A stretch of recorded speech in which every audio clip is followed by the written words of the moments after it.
I'm Ji Xiaojun, and I'm not quite sure why everyone is mentioning their age. Just one thing for sure, I'm not in my 20s anymore. I am Martin. Hi, I'm Randy. I'm Rome. I'm Ryan, and please join us on Let's Talk.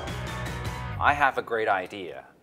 Shall I just quit my university, my college, and then go for it to be an entrepreneur, or shall I wait for my diploma and then I can start to build up my dream after graduation? That's such a hard question. Which side do you choose? Well, I think it totally depends on who you are. If you're So really who you are? Yeah, if you're a smart guy that understands your situation and you feel capable, then you should go for it. But Martin, don't you think everyone thinks they are the genius? I know, that's why it's they a hard are the question. center of the world. That's why it's a hard question to answer. Moral?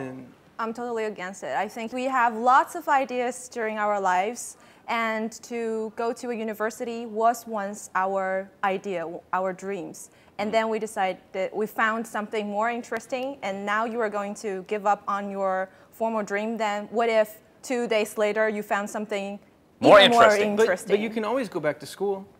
But your No, you idea maybe cannot. is only No, right you now. cannot. I guess with some Chinese colleges, it is okay to suspend your education Yes, for 1 year, only but for for health 1 reasons, year. right? But not like for entrepreneurial No, it's okay reasons. for if you want to go abroad to experience 1 year That's as okay. exchange students, Right. things like that. That's a different Yes. case. I think But one year's plenty personally, of you time. wouldn't do it yourself.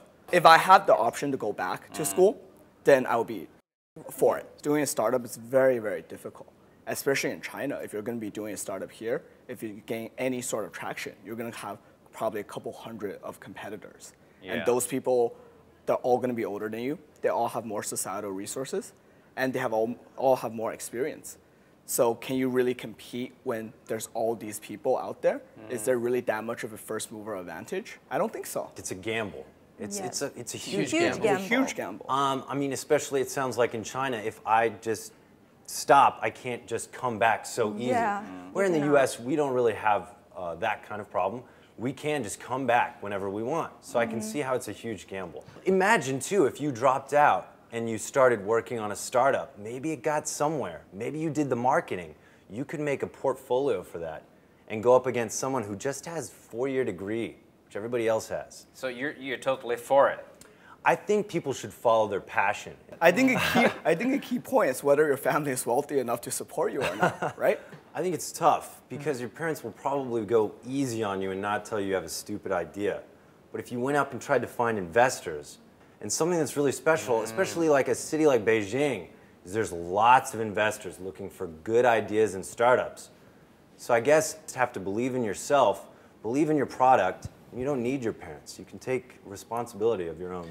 Yes. But I think it's You know what I mean? it goes beyond just monetary support. I mean, your parents' resources. Connections, yeah. Connections, anything. I mean, if your parents happen to be in the investing world, they can introduce you to a lot more VCs or investors, and that can save you a lot of time. I mean, I think a startup is just so difficult to make it work that any resource you can get your hands on, you should use it. You should leverage it. And I think in China, it's very natural that parents support you. Parents are always supporting you financially. But I guess the difficult thing in China is for the parents to say yes for your crazy idea, Yeah. to go ahead with your entrepreneurial adventure. Yeah, it could be the opposite, is that you actually have investors that like your idea, but your parents Not the parents, Yes, right? not the are like, parents. Are you careful. crazy? Finish your college first, right? It's nothing wrong to use some help, Yes. whether it's from your friends Yes. or from your And some people parents. may say that it's unfair, but I don't think we are born to have different social status. Nothing is fair. But at last, I I think can't believe she's still in college now. realistic, okay? So, but I think at last, what really makes you successful is your own competence. It's not the parents, the connection, the money that only give you a chance to get into that work to start. But later, whether you can be successful or not, it's all depend on yourself. You're a life mentor to all of us now.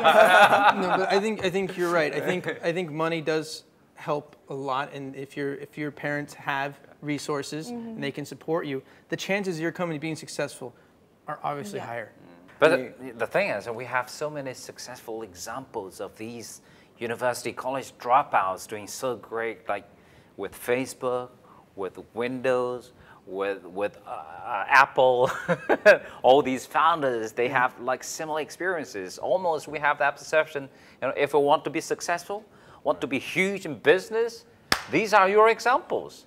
But that's just glorified. Yeah. It's like with the current startup wave in China too. You only hear about the very, very successful story. All right. But for every successful story, there's probably 10,000 failure stories. Yes. And you would never hear about And them. also in Apple company, I think there are great number of people who graduate from famous university and they work hard. They are not genius, but they still make great efforts to the society, to the company. But you are not going to know about their stories. And good news is...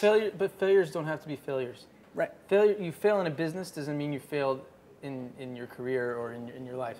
Every failure to me was just another learning experience. Yeah, that I believe, and every day when you're making your efforts, it will pay off one day in the future to you, back to you. Good news is this episode is done.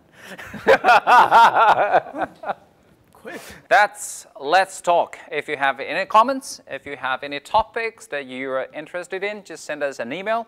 You can always follow us, CCTV News. You can always follow us on social media.